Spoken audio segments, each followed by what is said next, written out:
Sino po ang magpapondo nitong mga pagpunta po ng mga kamag-anak ninyo dito? Hindi namin napag-usapan yan. Kasi meron namang trabaho lahat.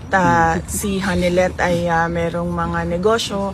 Ako, meron akong trabaho, may sweldo ako. Meron din akong other income na tinatawag.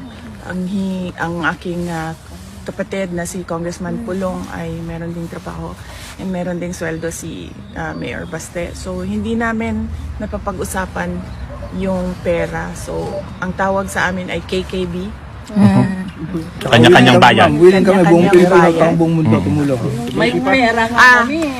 Yun din po ang Willing kami napag-usapan. buong mundo, ma'am. Napag-usapan namin magkakapatid na